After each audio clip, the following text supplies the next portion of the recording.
ازيكم عاملين ايه؟ يا رب تكونوا بخير. هعمل معاكم الكنافة الصيامي بطريقة سهلة وبسيطة، رغم انها معمولة من الزيت الا ان طعمها حلو جدا جدا وشكلها زي الجاهزة بالظبط.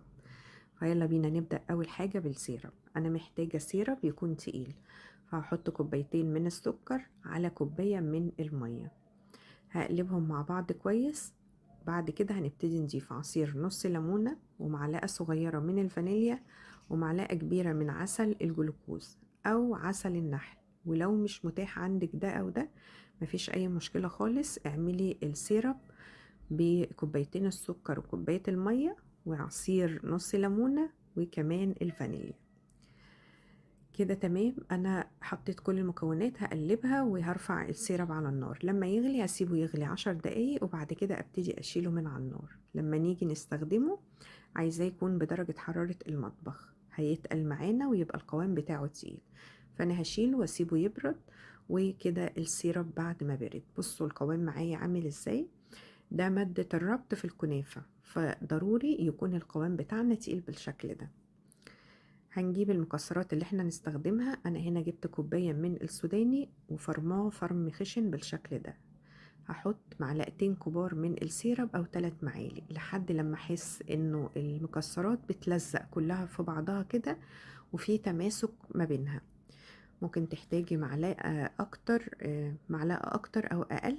المهم ان احنا عايزين السوداني كله يبقى متغلف بالسيرب بالشكل ده، ما بيبقاش السيرب كتير، بيبقى السوداني عامل زي الرملة المبلولة كده لكن ملزق في بعضه، علشان ما يبقاش كتير قوي برضو.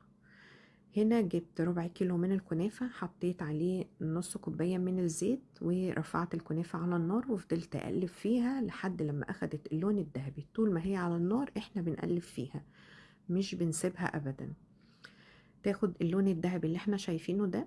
وهي سخنة هناخد 4 معالق او 5 معالق من السيرب ونبتدي نحطه على الكنافة بالشكل ده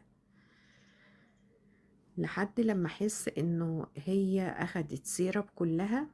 السيرب مش كتير يعني مش باين سائل في الكنافة، لكن في نفس الوقت احس ان الكنافة كلها اخدت السيرب، يعني شربت من السيرب.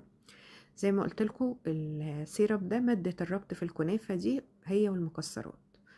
فانا هنا اخدت تقريبا 5 معالق من العسل الجلوكوز، سوري عسل الشربات او السيرب، وقلبتها. وبعد كده جبت القالب اللي انا هشتغل فيه وحطيت فيه كيس بلاستيك من تحت او كيس من بتاع السندوتشات او ورق زبدة عشان لما نيجي نقلبها تخرج معانا بمنتهى السهولة.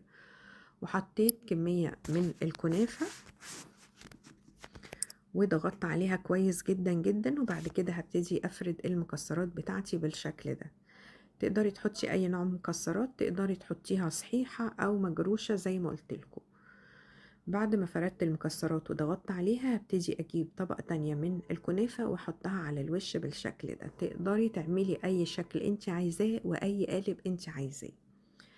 انا عندي القوالب المستطيلة دي فجبتها وحبيت اشتغل بيها، لكن ينفع تعملي صينية مدورة او مستطيلة او اي نوع او اي حجم، مفيش اي مشكلة. حتى ارتفاع الكنافة انت اللي بتتحكمي بيه.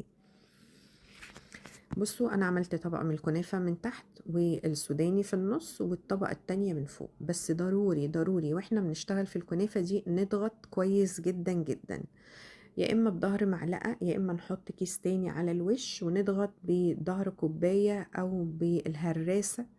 المهم ان احنا نضغطهم كويس علشان الطبقات دي تتماسك مع بعضها. بصوا ممكن نجيب كيس كده من فوق ونضغط بظهر كوباية او بايدينا. المهم ان احنا نكبسها كويس جدا جدا علشان لما نيجي نقطعها تبقى متماسكة زي ما احنا هنشوف بعد كده.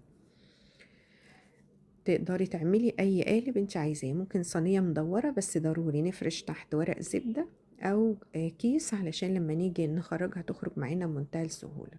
بصوا هنا حبيت اضغط بظهر كوباية علشان اثبت الطبقات كويس جدا. هدخلها الفريزر. انا عملتها من بالليل وتاني يوم الصبح ابتديت اقطعها. ما تنسوش ان احنا عاملينها بالزيت، فالزيت بيخلي التماسك بتاعها اقل من السمنة شوية. فاحنا نسيبها في الفريزر كده من بالليل للصبح او في التلاجة. بصوا بتبقى ناشفة وجامدة علشان نقطعها يبقى شكلها حلو وما تتفتفتش مننا. كده خرجت القالب بمنتهى السهولة، او خرجت الكنافة بمنتهى السهولة علشان الاكياس اللي انا حطيتها تحت. تقدري بقى تقطعيها زي ما انت عايزة، تقطعيها مكعبات، مربعات، تقطعيها شرايح، براحتك خالص. بتبقى متماسكة وناشفة معانا بالشكل ده لانها لسه خارجة من الفريزر. بعد شوية هسيبها لحد لما تاخد درجة حرارة المطبخ، وهوريكم القوام بتاعها برضو علشان تبقوا عارفينه. بصوا قد ايه ناشفة كده وهي خارجة من الفريزر. تقدري تقطعيها كمان اللي هي يعني اي اشكال، مثلث، شكل معين، براحتكم خالص. بتبقى حلوة جدا جدا وبتقدري تتحكمي فيها بسهولة. بصوا انا بعمل بس خط كده بالسكينة علشان اعلم، وبعد كده ببتدي اضغط علشان اكسرها زي ما احنا شايفين كده. بس ضروري ندي الكنافة بتاعتنا اللون الذهبي في الاول خالص علشان تطلع معانا النتيجة حلوة. بتاخد مننا وقت شوية او تقليب شوية على النار، لكن في النهاية بتدينا النتيجة اللي انتوا شفتوها. ممكن كمان بدل ما اعمل الكنافة على البوتاجاز من فوق، احط عليها الزيت واقلب الكنافة مع الزيت كويس وادخلها الفرن في صينية، وكل 5 دقايق كده اخرجها اقلبها وادخلها الفرن تاني.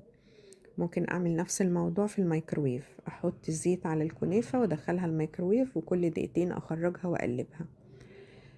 اي حالة من الحالات دول بتنفع، وتبقى الكنافة عندي جاهزة واعملها في دقايق زي ما احنا شفنا كده.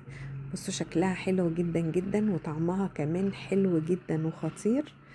استنى لما تبرد كده وابتدي او لما تاخد درجة حرارة المطبخ وابتدي اكسرها واوريكي قد ايه هي كده من جوه تحفة وخطيرة مع كوباية شاي. يعني تحفة جدا جدا كأنها جاهزة بالظبط. كمان طبقة المكسرات تقدري تخليها يعني اكبر من كده او اقل، براحتك خالص. كده تمام. بصوا من جوه قد ايه جميلة، وبصوا طرية ازاي وحلوة ازاي، تحفة جدا، والكنافة مقرمشة ولذيذة. اتمنى تجربوها وان شاء الله تعجبكم. واذا عجبكم الفيديو ما تنسوش لايك وتعليق حلو من تعليقاتكم، واشوفكم في فيديو جديد يا احلى متابعين. باي باي.